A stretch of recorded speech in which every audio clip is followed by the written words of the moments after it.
McDiarmid is with us. He is the director of podcasting and a senior fellow at the Discovery Institute. He's also a contributing writer to mindmatters.ai. He produces ID the Future, a podcast from the Center for Science and Culture that presents the case, research, and implications of intelligent design and explores the debate over evolution. He writes and speaks regularly on the impact of technology and on human living. He's got a marvelous website. I've linked it to you as well so that you can learn more about the excellent work that Andrew does. But I'm particularly excited to have this conversation because Andrew's been doing some deep thinking, and I thank God that he has raised up deep thinkers in our day and age to really consider the aspects of artificial intelligence. It's something we talk about quite a bit on this program. It offers challenges and opportunities for the church, but there is a buyer beware aspect on all of this. We're going to talk about that with Andrew. But Andrew, first, congratulations are in order. After living in the United States as a proud Scot for multiple decades, you have now decided to become a naturalized U.S. citizen. Congratulations. I don't think America can have too many Scots in it. My question, of course, and curious minds want to know, is why, after these many years, you decided to take the plunge and now have not one but two passports. Tell me why. Hello, Janet. Thank you very much for having me. Yeah, it's a question I'm getting quite a bit right now, and it really is. It's something that I didn't feel too urgently that I needed to do for so many years. I was enjoying being a permanent resident in the States, and I had my Scottish heritage to fall back on and teach people about. But I think it's been a slow and steady realization of the wonder of America and the preciousness of what we have. And I think, I came from just loving Scotland so much, wanting it to be a free and sovereign nation. I was a Scottish nationalist as a teenager and just really gung-ho about that. But as I've developed in America and grown into an adult and had my career, I've just realized how precious the experiment is that we have here. And that culminated in 2020 as we saw so many people, attacking the U.S. and the values that we hold dear.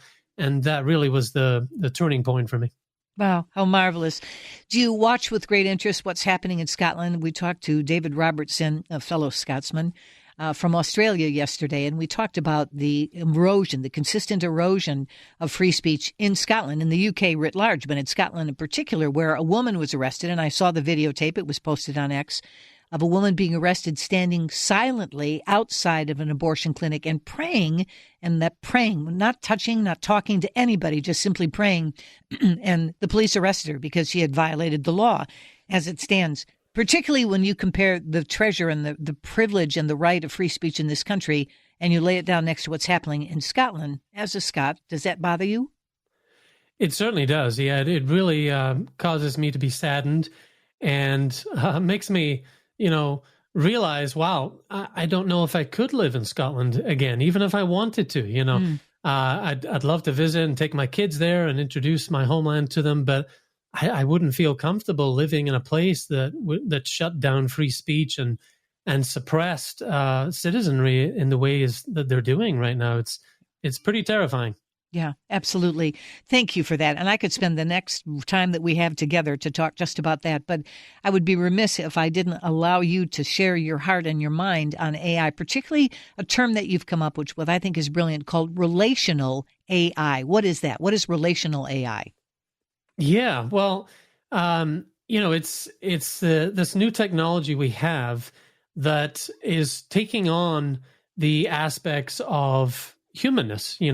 It's the voice, it's the language, and we are really, bewitched by this. And companies have learned to use it, to harness the advantages of it, to have cheapened customer service. I say cheapened, I mean, less expensive, but in the end for customers, it does end up being a little cheapened because we're not really talking to a human being.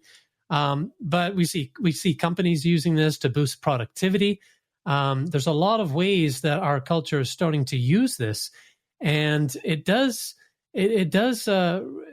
really pays off to pause and think about this and realize that we're dealing with an object here. This is not a person. This is not somebody behind this screen that cares for me.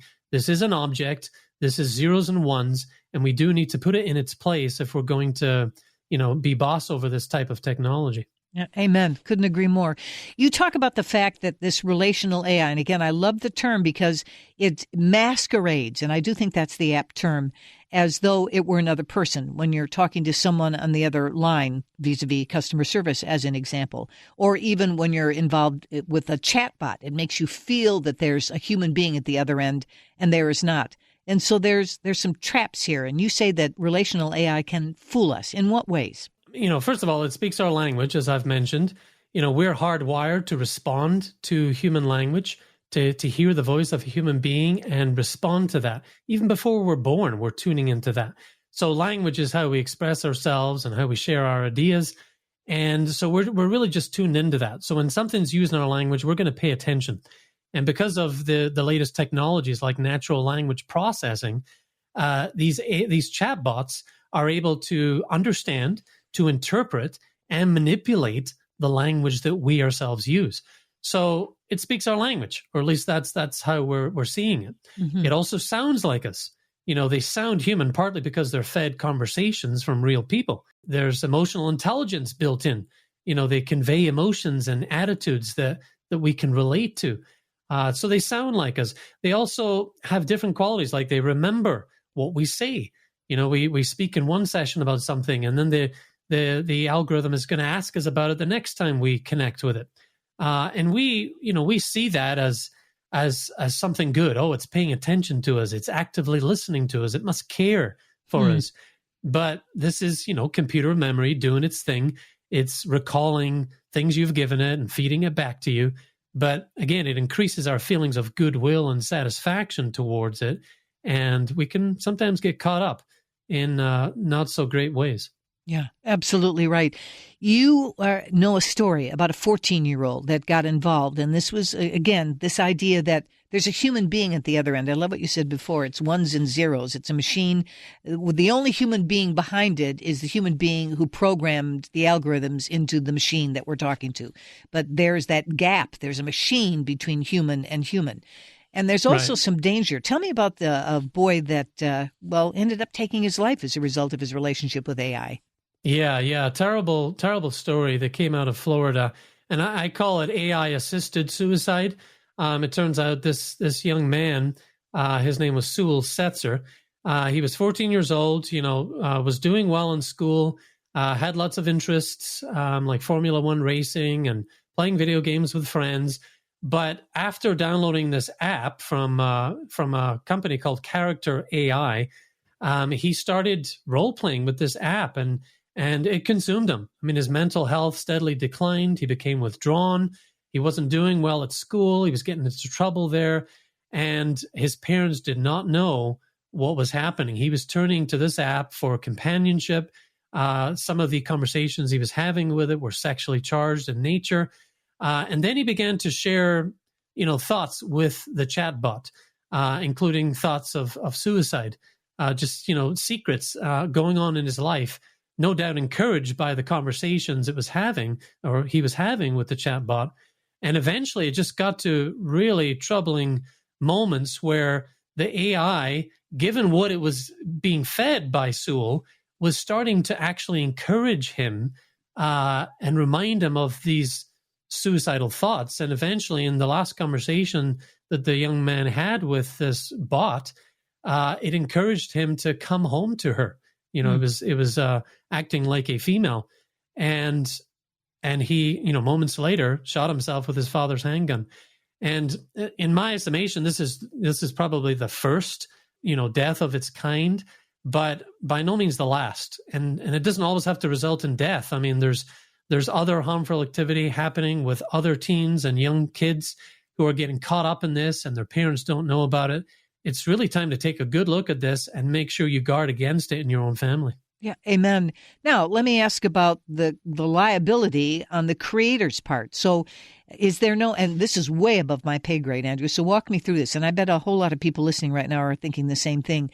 What safeguards? If you're building a machine, if you're putting ones and zeros in there, if you're trying to create pre-crafted responses so that there's this human dynamic, even though it's completely and totally a machine, Where's your safeguards? Where's the responsibility of a company that says, in the event that this begins to happen, this will trigger in the machine because we pre-programmed it to do so, and we won't have that. When this machine says to a young man who's struggling with his mental health, come home to me, that to me is not just an error. That is absolutely an open door for a lawsuit. That company, if you're going to put safety hazards on a baby crib, why would you not put safety hazards on your AI? Right. And that's exactly at the heart of some of the lawsuits that are now being, brought against this company, Character.AI. It's Google-backed company. They know what they're doing with technology, but it basically results in being an experiment, and a very dangerous one at that. Yeah. And the lawsuits allege that the company did not put these safeguards in to guard against some of this. Wow. I want to come back and talk some more about Character.AI because I think it's a wake-up call for moms and dads in particular. Andrew McDiarmid is with us. He is the director of podcasting and a senior fellow at the Discovery Institute. He's got a fabulous website. I have that linked on my information page as well, and also discovery.org. One of my absolutely favorite organizations out there. You need to become familiar with it if you are not already. More with Andrew right after this.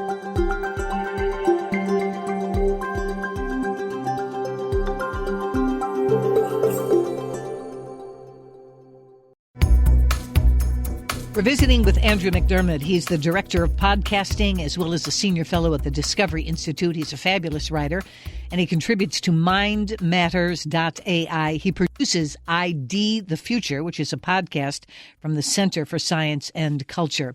And we were talking about AI, particularly Character.AI. So Character.AI. And Andrew, when you go to their website, they say this: our mission is to empower everyone globally with personalized AI. Then they say who they were founded by, and they say that they want to make one of the world's leading personal AI platforms. And their characters, they have a full stack of AI characters with globally scaled direct-to-consumer platform, uniquely centered, they say, around people, letting users personalize their experience by interacting with AI characters. Well, then, if you decide that you're going to check out some of their characters, it's real interesting because it's kind of a prototype for every personality that's out there, from somebody who is a needy daughter to someone who is a possessive professor to someone who is a demon lord. You can take your pick. I'm sorry. This isn't a necessity. This falls distinctively into the category of entertainment. But it's entertainment with a price because in some respects it seems to me to be a dance with the devil. Talk to me about this. Yeah. Character.ai is just one of these many AI startups looking to cash in on this new AI technology that we've seen come about in the last year or two. And this is a brand new technology, and yet they're jumping in wholeheartedly and they're promoting their product as an outlet for lonely humans looking for a friend. And yes, you could bill it as entertainment, but, let's face it, when you're trying to relate to somebody, that can become more than entertainment. It can become a lifeline. It can become, the only thing that's stopping you from harming yourself or harming others or giving up on life. I mean, let's not fool ourselves. And so this company, the founders are Google alumni, and they've called solving the loneliness problem a very, very cool problem to work on.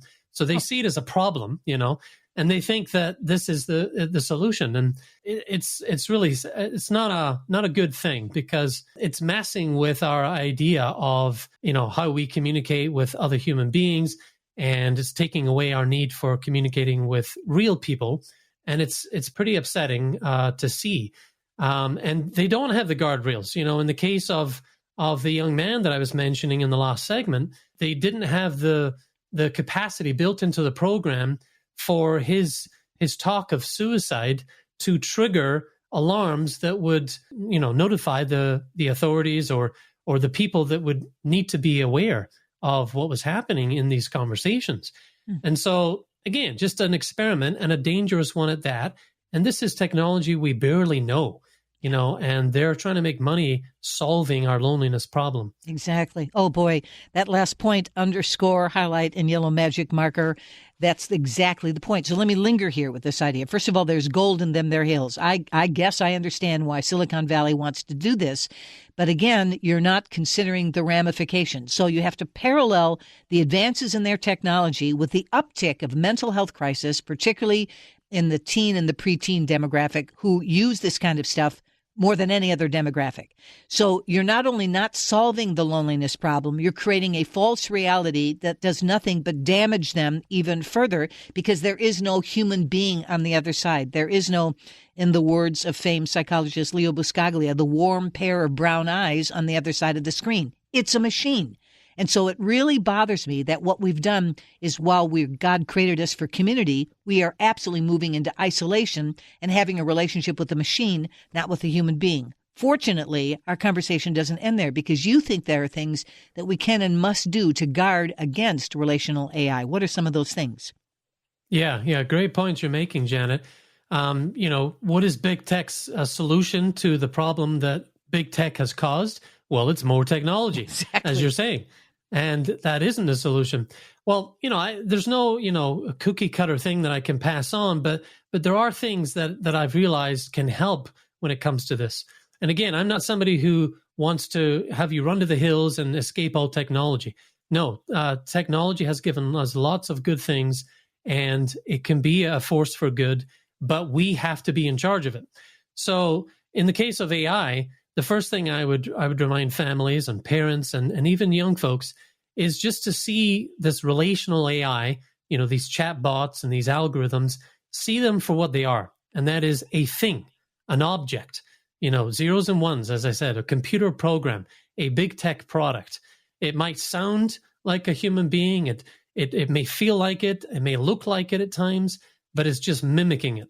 It belongs in the world of objects. And Janet, as I was studying this, I came across really what I call a gift.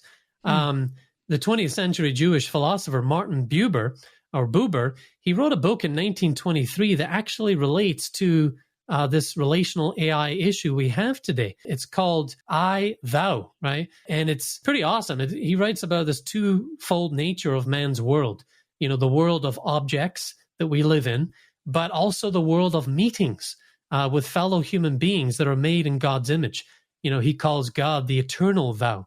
And every time we come into contact with a fellow thou, another human being, we get a glimpse of God, a glimpse of the eternal thou. And so he's really setting us up for understanding that in the world of objects, we're inextricably entangled in the unreal. And so we must spend more of our lives taking a stand with fellow human beings. And so I came across that book just in time to kind of add it into my understanding of AI and to share it with people. He says the buried relational power of man can rise again by turning toward the thou, turn toward people and have relationship. And so that's what I would encourage people, seeking real connection. It's hard, it's messy, it's inconvenient. And for young people today, it's downright scary. That's why they won't answer the phone. They might text you back. But we really need to do what is scary and do what is inconvenient, because that's what is human after all, So redoubling the effort that we put into our current relationships, finding new ones based on what we enjoy, connecting with people is really where it's at. Andrew, this was brilliant, and I rue the fact that our time is up, but I really want this to be a series of conversations, so I want you to come back again soon and let us dig in. We have to think critically and biblically about these issues.